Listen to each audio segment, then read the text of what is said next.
আল্লাহর নবী বলেছেন উতলুবুল ইলমা ওয়ালাউ বিসিন, তোমরা জ্ঞান আহরণ করো যদিও চীন দেশে হয়।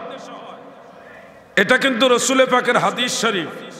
যদিও অনেকে মনে করে এটা জাল হাদিস, আমি তাদেরকে বলবো তাড়াহুড়া করে কোনো কথা বলবেন না প্লিজ। আপনি যেই ঘরানার হন, যেই দলের হন, কোরআন এবং হাদিসের ব্যাপারে কথা বলতে হলে আমাদের দায়িত্বশীলতার সাথে কথা বলতে হবে, আমানতদারির সাথে কথা বলতে হবে।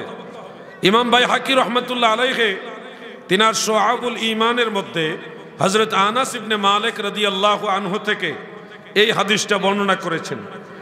এমনকি ইমাম ইবনু আদি রহমতুল্লাহ আলাইহি আল কামিল ফি দুআফাইর রিজাল সেই কিতাবের মধ্যে হযরত আবু হুরায়রা রাদিয়াল্লাহু আনহু থেকে হাদিসটা বর্ণনা করেছেন। দুইজন সাহাবী হাদিসটা বর্ণনা করেছেন এবং বিখ্যাত দুইজন সাহাবী।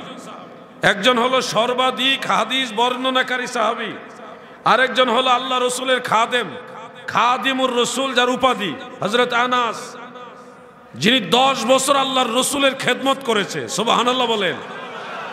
এই দুইজন সাহাবী এটা বর্ণনা করেছেন। সনদ দুইটাই জয়ীফ, কিন্তু মুহাদ্দিসিনে কেরাম বলেছেন একটা আরেকটাকে শক্তি যুগিয়ে কাভি হয়েছে, ইউকাভি বা'দুহা বা'দান। একটা সনদ আরেকটা সনদকে শক্তি যুগিয়েছে। এবং আনাস রাদিয়াল্লাহু আনহুর যে সূত্রটা, এটার মধ্যে কয়েকটা শাখা রয়েছে, কয়েকটা সূত্র রয়েছে, যার কারণে মুহাদ্দিসিনে কেরামদের মধ্যে ইমাম শামসুদ্দিন সাখাবী রহমতুল্লাহ আলাইহি, ইমাম ইসমাইল আজলুনি রহমতুল্লাহ আলাইহি, ইমাম মানাবী রহমতুল্লাহ আলাইহি যথাক্রমে মাকাসিদুল হাসানা, কাশফুল খাফা এবং আত-তাইসির বিশারহে জামিউস সাগীর সেই কিতাবের মধ্যে স্পষ্ট লিখেছেন এই হাদিসের উসুলে হাদিসের মানদণ্ডে এই হাদিসের স্তর বা মান হলো হাসান লিগাইরিহি।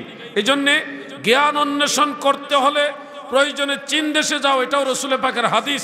এটাকে জাল বলে বা জাল হাদিস বলে উড়িয়ে দেওয়ার কোনো সুযোগ নাই।